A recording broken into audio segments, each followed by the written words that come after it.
technically this is clickbait because as I'm recording this, I'm still 22, although when you watch it, I will be 23, and as I'm recording it, I'm 23 tomorrow, so it's kind of accurate, but it's 23 things I've learned in 23 years of being on this planet, but that seemed too long for a title. It took me a while to come up with a list because there's like a lot obviously you learn in life. It's up until now the main 23 things I felt that I've really learned and taken some sort of value from. First one, which was more sort of last year in 2017, is it's okay to not be okay, and this is definitely related to mental health. And obviously, if you're not already aware, I had a few issues with my mental health last year and previously, and it's just such an important thing to me is that it is okay to not be okay, and it really doesn't matter that if you're struggling to ask for help or seek help. It's completely fine to not always be happy and be, you know, the best you can be, because that is life and that is your own health, and I definitely learnt that these past few years. Be yourself, and I think that is so true, and for me that really just means don't try and be someone you're not. Don't act really extremely confident if you're not that kind of person, but don't also act extremely shy if you're not normally a shy person. It's just whatever it is, just be yourself. Ultimately, you should just be who you are and not try to become someone you're not, because really people will realise that you're being fake, but also people will like you more for who you really are. People that know me will know this one quite well about me, but stand up for what you believe in, and that could be literally anything. I'm quite well known in my family and friends group for standing up when, or complaining about things when I'm not happy about them. So it could be in a restaurant or an attraction or something, but if something goes wrong and I feel like perhaps I haven't got the service I should have got, I will complain about it, and that still means standing up for what I believe in. But also bigger things like gay rights or, you know, plastic pollution. It could literally be or anything. Just stand. If you believe in something strong enough, stand up for it, because no one's going to hear your voice if you're not speaking. Before is don't let your mistakes define you, and I think that's really important, because there's no point if you make a mistake. You know, we've all done it. We've all made mistakes in life, and you've accepted you've made the mistake and you've apologised or whatever you've had to do. It's just move on from it. There's no point in letting that mistake define you for the rest of your life and haunt over you for the rest of your life, because assuming you're not going to keep making that mistake, then you've learned from it. And like I said, the best thing really is just to move on from it, and hopefully everyone else around you can also do that. Number 5 is life doesn't have time limits. And what I mean by that is obviously we're all going to die in the end, which is just a fact of life, unless obviously many years in the future they make it so we live forever. But as it stands, we're all going to die in the end. But what I mean by it is that there's no specific age you have to do things by, so you don't have to have kids by 20, you don't have to have a house by 25. Just because you see someone on social media that has those things, or that has a career by 30, or whatever it is, it doesn't mean that you have to be there. It doesn't mean you have to have your dream job yet. Even if you never find your dream job, it doesn't matter, because life does not have a limit. There are obviously people that start finding things they like doing and whatever when they're like 70, 80, because they finally realise what they truly want to do with their lives, and then they still do it, because it doesn't matter what age you are, but it's not important to compare yourself with other people, because everyone has their own path and they go at their own paces, but eventually we're all going to meet at the end, which is,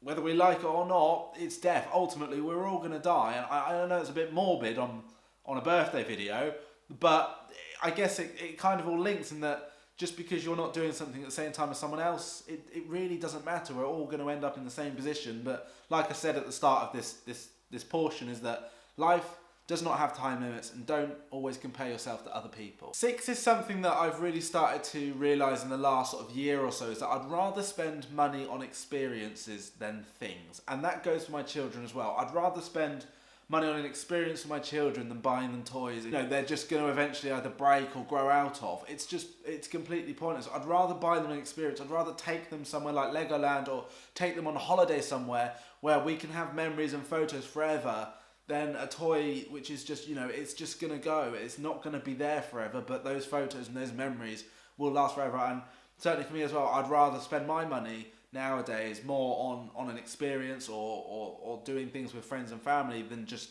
food and general items. I'm quite a minimalistic person. I don't have a lot of things, as you probably noticed. I don't even own a lot of clothes. I kind of wear a lot of the same clothes because I don't want to spend my money on clothes, because I'd rather spend it on something else. I don't see the point. I wash all my clothes. There's no point in me buying loads and spending my money on it when I'd rather spend that on, say, like a holiday. 7, I mean, this is like a big one, is childhood is so important. And I mean that in terms of, you know, just one, it's how you learn a lot of things, but also it's just, childhood is so great. You're not an adult and you don't have all these bills, but also it's just, I guess as a child you feel so free, and it's just, I remember back to the days where we used to play with our neighbours in their gardens, and we used to just run around gardens and things like that, and just, when I think of my childhood I just think those were some of the best days of my life. But for anyone that is watching this and you're still in your childhood time, then just seriously just cherish every day that you've got, and just really embrace it and have a lot of fun, because it doesn't last forever, and it doesn't get terrible when you're an adult, but things do change as anything. But, you know, being an adult is great, but being a child, I think, looking back, is really, really good. Bit of a boring one, but bit of an important one, and there's not really much to expand on than this, but savings are so important. Like, just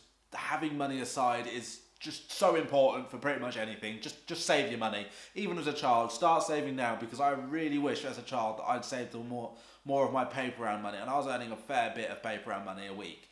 If I'd saved that, I would have had way more money when I was older, and it would have been really, really good. And number 9, sticking with the important theme, is family and friends are so important. But that said, I don't think that you should spend your time chasing people that don't care, and that includes family. If you've got family members that aren't bothered about you for whatever reason, there's no point in chasing them, because you're just going to be wasting your time. If they want to be involved, they'll come and speak to you, or they'll make some sort of contact.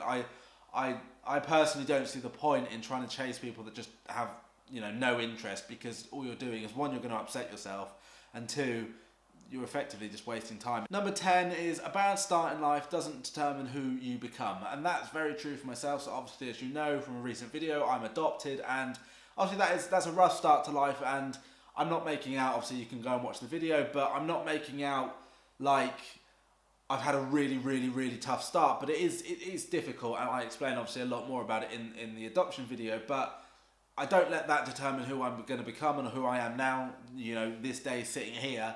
I don't let that almost influence who I am today, and I don't think anyone ever should. You know, if you've had a bad start to life, yeah, that's really bad, but don't ever let that influence who you are present day. Number 11 is, you'll never please everyone. And this is a problem I have all the time, and Roxy always tells me about it, is that I try to keep everyone happy, I try to please everyone, and it doesn't work. It never works, because it's almost impossible. It's very unlikely that you're going to keep everyone happy on certain things, and I'm learning that more and more now, and that's obviously why I mentioned it in this video, because Roxy has really made me realise as well that no matter how hard you try, there are always going to be people that aren't happy with something, and you've kind of just got to go with your heart and almost the majority, rather than worrying about the odd few, because ultimately you're going to be there forever trying to keep everyone happy. Number 12 is very specific to people that are parents, but when your child is born, it's one of the best feelings in the world, and that's something I learned 2017 when Kylan was born. It was a bit of an odd story how he was born, and I won't mention it in this video, but it was just unbelievable. When he was born, I was just so full of emotion. I can't even explain it, but I was just over the moon. I was sad, I was happy. It's a whirlwind of emotions, but it's definitely the best feeling in the world. 13 is, I'm happier with fewer friends. So I'm quite happy and content with just having a couple of friends, a couple of close friends and close family.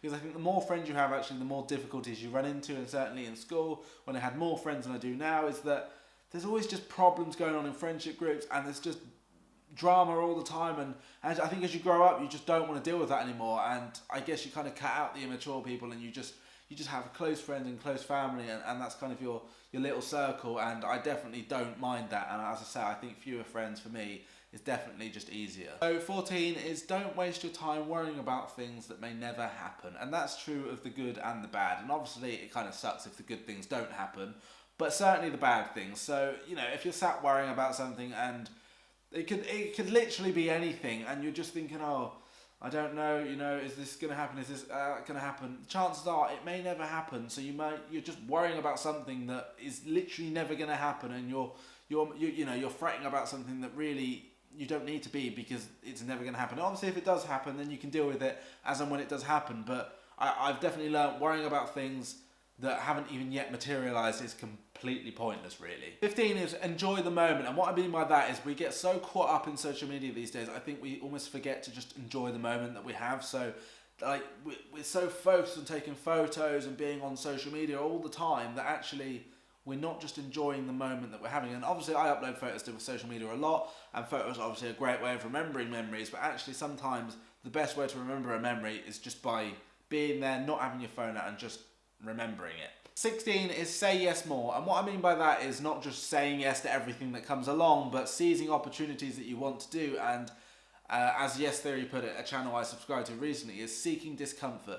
Going out of your comfort zone to do something that really scares you, but actually, ultimately, you're generally going to be left feeling really happy you did it. And that's what I mean by that. Just say yes more, and that's definitely something I've learned, like I say, a lot more recently since I subscribed to Yes Theory, who are a great channel, and I'm not like advertising them or anything like that. I'm just saying it's kind of where I've got that lesson from, really. 17 is the mind is so powerful. And what I mean by that is, for example, when I go running, my mind will start telling me to just stop running because I'm getting tired and things like that. But actually what I've been reading and what I've been watching online a lot recently is actually that we never really get to our full potential of our physical health because our mind almost stops us. Like there's 15% or something that we don't ever unlock because we just stop beforehand. And I've probably still not even unlocked it, but I've definitely been using this technique when I'm running, is just telling myself, look, there's not much further to go, you can do this, you're nearly there, and all that. And really it helps because my mind's just telling me like stop. It's like the good and the bad, and the bad's telling me to stop, but the good, I'm convincing myself that I can keep going, and I do.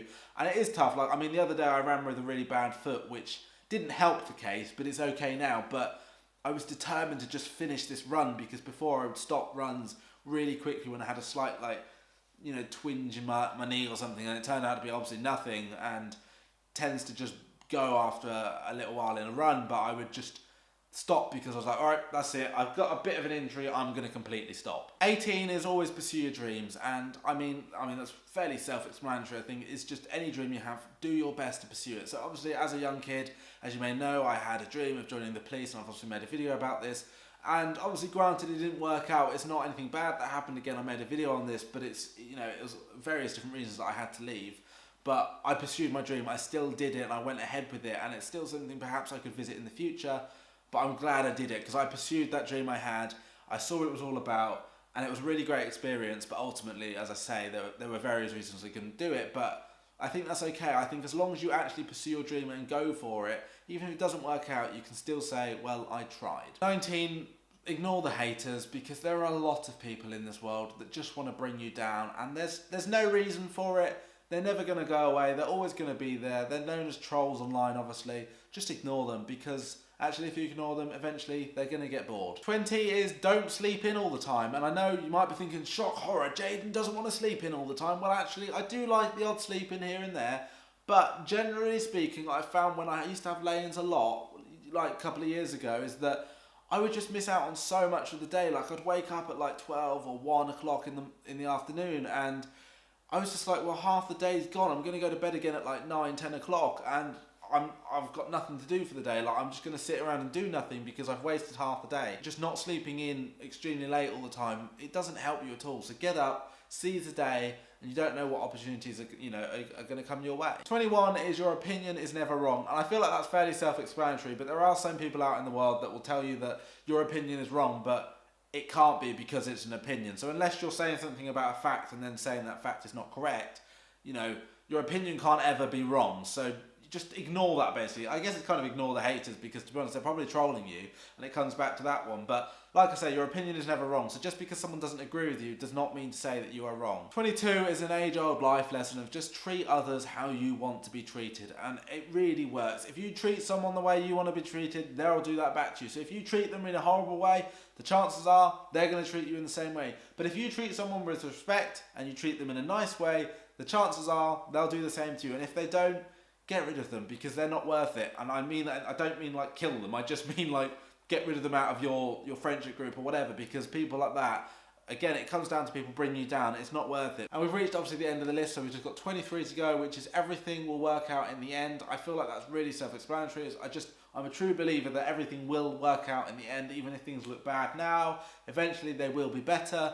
I really do believe that. But that's my list. That's 23 things I've learned in 23 years. Perhaps I'll visit this again in a couple of years down the line, but I do hope you guys have enjoyed it. I hope you guys have perhaps learned something about me or whatever. And obviously let me know what lessons have you learned throughout your life, like big important lessons you've learned or whatever it is. Let me know in the comments below. If you're new around here, subscribe, because I make content every Sunday, or most Sundays, and every Tuesday on a series called The Debatables. Leave a like as well. And other than that, I'll see you guys next time.